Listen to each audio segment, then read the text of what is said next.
Yo, what's going on, guys? Welcome back to a brand new video on the channel. And so today's video, we're going to be taking a look at the best 15 brawlers to max out for this season in ranked. So a lot of these brawlers you want to be maxing out, so you've got a good kind of range of brawlers in your arsenal. So always recommend, you want like quite a few tanks, you want a few snipers, etc. You want a couple of really good ones, and these are going to be the best. So we're going to be going through these in class order, just so you guys can just recognize which ones you need to upgrade the most. So we're going to be starting off with tanks and starting off with Hank. So Hank is easily the best tank in the game right now, one of the best brawlers in the game right now.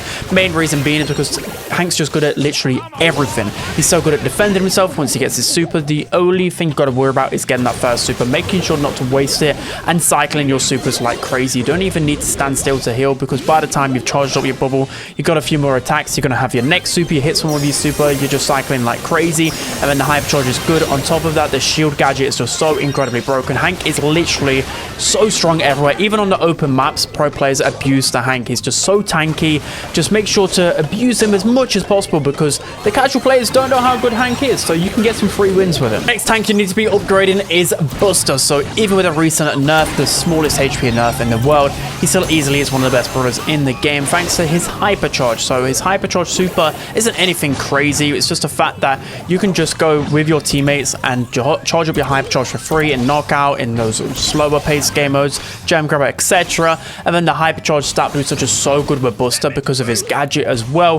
What you want to do most of the time with Buster is, once you use your super, have your gadget active as well. You've pushed them all the way back and you can get into their face, gadget them close, and just burst them down quicker than they can even respond. And that's why Buster is so good. And it's the fact that he's so versatile as a tank. You know, you can just use his HP for pressure. And normally tank counters do, of course, destroy them, but with Buster and his shield, he's good against a typical tank counter, so that's why he's so good in the meta. So the last tank you need to be upgrading is Ollie. So I do recommend maxing out 2 of these 3 tanks, and then maybe like a heist tank as well, like Daryl, etc. But I'm going to recommend Ollie as well, because Ollie still is one of the best brawlers in the game. You should have him maxed out by now, because he's been meta for a very long time. If anything, he's got better. I know he got a recent HP nerf, but thanks to his rework to his super, you can just control where you want to super, so making him a lot more fluid. He's got 2 strong gadgets in the draft. You know, one gadget, you can jump over walls and counter those snipers and just throws, etc. And then if any tanks or any aggressive brawlers are close, you can just switch over to the All Eyes on Me gadget and counter them that way. He's just such a strong brawler, easily one of the best in the game. Now moving on to the assassins. Start off with Kenji. Well, there's actually only one assassin on this list, because the rest of them are okay, but Kenji is by far the best brawler in the game right now. He's so incredibly busted. A lot of people say, oh, I always knew he was underrated. There's always that few people in the comment section. He was okay in the past. I would say he was on the lower B tier. He wasn't being used in competitive, but now because of his hyper charge, it cycles pretty quickly, and it's just broken. It's completely, utterly broken. You can get so many team wipes with it. It's one of the best hyper charges in the game, if not the best hyper charge in the game. And then on top of that, of course, he's got his really good star power. It helps him deflect a lot of damage. His gadget, his healing gadget, it's just so much different ways to heal. But again, it's all about that game-changing moment with the hyper charge. You can just get easy team wipes. It's just so broken. So now we're going to be moving on to the support brawlers. So I did have 4 here. I was going to include Berry, then I realized I went over the 15. So Berry's also really good here, but because of no hot zone, I didn't want to include him too much. So the first one's going to be Gus. So Gus's hypercharge has just helped him a little bit extra in the meta. It's not anything crazy, the hypercharge, but still just having that hypercharge on a support brawler is very, very good. And with Gus, he's just always just good at everything, right? He's a decent gem carrier, and especially as a hypercharge, you can defend himself better against those assassins. He's going to be good as a mid in other situations in Brawl. He's going to be good in knockout, bounty, cleaning duty as well. Any type of map that's open, Gus is going to be good. He can pair well with pretty much everything. And again, he's got some decent damage going his way. His gadget is still really good. There's just a lot going for Gus, and I think he's got to be approaching the S tier now. The next brawler you need to absolutely max out for this season in ranked, it has to be Jae Young. So I called it, he absolutely is S tier in the meta. Some people very, very underrating him, other content creators, but Jae Young is so good. How can a brawler like Jae Young not be good when he's just got infinite stat boost? He gets his super for free every like 7-8 seconds. It's so incredibly fast. You're just spamming constant spam speeds up the map, you're going to overwhelm the opponents. You're spamming constant heals, it's going to overwhelm the opponents. And if anyone gets close to you, you can just pop over to your damage gadget and just deal some insane burst damage as a support brawler. What is there not to like about Jae Young? He's so versatile. Like, literally reminds me of Max, the fact that you can play this brawler pretty much everywhere. Of course, the biggest downside is that sometimes it might lack the damage, but most of the time, you know, using a support brawler, most times you're going to be pairing it with a big damage dealer. So Jae Young, you can use everywhere. Make sure to use him a lot. So moving on to the final support brawler on the list, it's going to be Gray. So again, Gray received another nerf to Walking Cane, and he's still one of the best brawlers in the game. If anything, he's got better in the pro scene, because what pros are doing again is that they're using Gray as like a gem carrier. So what you want to do with Gray in gem grab is that you want to set up a teleport in the middle so your teammates can just teleport straight into the enemy gem carrier as a tank and just take over the game. It makes it so messy. Of course, he's good on bounty, he's good at countering those throwers with the Walking Cane, and then once he gets the super of the snipers, he's good in knockout, again for the very same reason. There's no hot zone, but there's also cleaning duty. It's just pretty much everywhere where the kind of medium range, because of the gadget reworks, just made Gray so good. His hypercharge is very good as well. He's just so versatile, one of the best brawlers in the game. We're going to be moving on to your control brawlers, starting off with Bo. So this is just one of my personal favorites, just because of the hypercharge buff like a couple of months ago now. It's just really helped him out in the meta, and you can never really go wrong with going Bo. He's a nice comfort pick most of the time in gem grab. You know, he's a decent gem grab mid. You can do pretty well there. Unfortunately, hot zone is out. It's one of his better modes, but then heist came in, and it's actually one of the best brawlers in heist right now, just because the amount of damage the mines can do to the safe. The hypercharge can just do pretty much a collect super, if more, I believe. There's just so much to like about him. You know, bounty knockout, he's decent as well. He's just a very well-rounded brawler in the meta. You know, cleaning duty is good for control because of those mines. It can help you pick up more of the trash. It's just nothing to not like about Bo in this meta. It's just a good all-rounder. So for the controllers, it is Lou. So Lou technically is a controller with his super, but he's also a big damage dealer once he gets some freezing.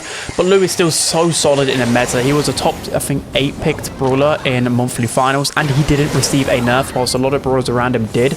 So if anything, he could have technically got better in the meta. And then with thanks to, you know, like Kenji being one of the best brawlers in the game, even though, you know, Kenji's still got a decent match against. So you know what I'm saying. Lou will always have a spot because there's always some type of tank at the top of the meta. There's, you know, Buster, there's Ollie, there's Hank. There's so many of these assassins and tanks at the top of the meta. Lou will be great into them. And again, even with heist being removed, he's still going to be good at Brawl, still can be using gem grab, cleaning duty. There's still a lot of use case for Lou. If you're looking for a big, heavy damage dealer defender, then Lou is your guy. The last controller on the list is going to be Amber. So this is actually just preemptively before the hypercharge comes out Monday, I believe. I think Amber will probably be the best brawler in the game with this hypercharge. She's just okay right now. I'd say like a B-tier brawler in the meta. She's just pretty much good at everywhere when you're looking for a brawler. But most of the time, there's a better brawler right now. But again, upgrade her now before Monday, because best believe she's going to be absolutely busted. The hypercharge is completely broken. And a good thing about Amber is that she's got two good gadgets. You're facing off against assassins, you've got the spinny one that deals a lot of damage. Then if you're facing off against snipers, you got the speed one.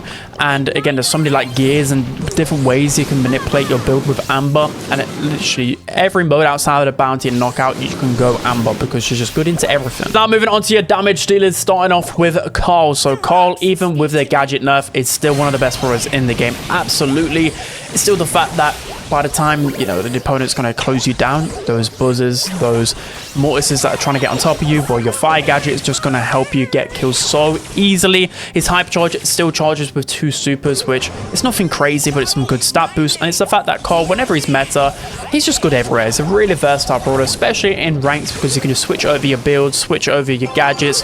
Whether you're facing off against snipers and throwers, you can go flying hook. Most of the time, you want to still go the fire gadget. And again, he's going to be really good in heist because of the fire gadget. It's going to be good in Brawl because there's a good goal scoring, good for pressure. Gem grab again, good for pressure on the enemy gem carrier. You've got cleaning duty. You've got bounty and knockout where you can use a flying hook gadget. There's just so much to like about Carl. He still is one of the best brawlers in the game. So for damage dealers, we have Chester. So Chester's still probably a top 5 brawler in the game right now. He's so incredibly strong in ranks. You can never go wrong with drafting him. Whenever he's meta, it's like, who actually counters this brawler? Because he's got faster movement speed, a decent amount of HP, some good range, and a crap ton of damage. It's just insane. And then you've got to think as well, there's a lot of things going with him with his gadget. You can just spam out random buffs every 15 seconds, which is insane. And then it's just a hype charge. The hype charge is by far the reason why he's one of the best brawlers in the game. It's because the hype charge super itself is so broken. I know they keep nerfing the hype charge rate. It's not enough because the amount of damage you can throw out literally over a wall is insane. The poison damage is insane. Everything about Chester is insane. Now we're going to be moving on to your snipers. So just before, I forgot to mention as well, I didn't include Lumi here because pretty much every single ranked game I play, Lumi is banned. But if for whatever reason at your ranked, Lumi is not banned a lot, just upgrade edge best brawler in the game probably still outside of Kenji. But yeah, I didn't mention it for that reason. So starting with the snipers with B. So B still is one of the best brawlers in the game. Again, all of these nerfs with the balance changes. Like I mentioned in my best 15 brawlers video, you know, these brawlers are still really good and B is no exception here.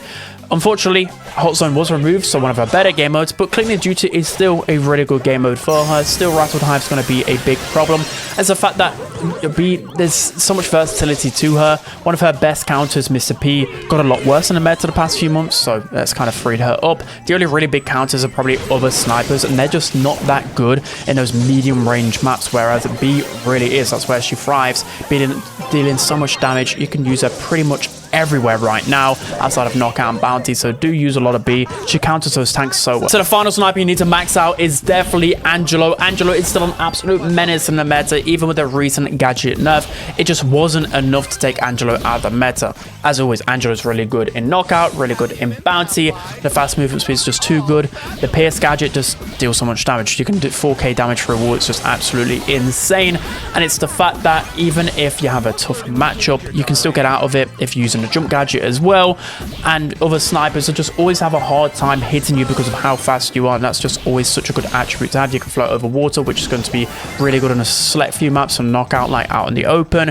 It's going to be really good on heist, and he's one of the best heist brawlers for that reason.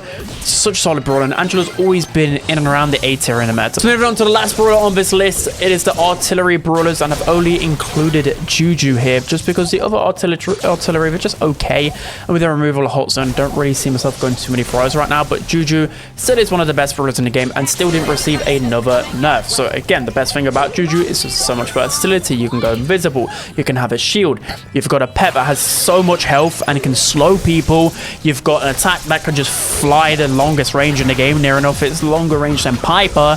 What is there not to like about Juju? She can float over water. There's just so much about her that makes her so incredibly strong. You can play her in knockout and bounty, you can play her in Brawl even, you can play her as in gem grab in some situations. Every single game mode is always like a use case for Juju, because even if she faces off against, I don't know, some assassins, blah blah blah, once you eventually get to your Gree, well, they're just absolutely screwed with a slow start power. So you guys should know that anyway, and Juju should have been maxed out literally half a year ago. So that's gonna be it, guys. Hope you enjoyed. Let me know whether I missed out on anybody in the comment section below.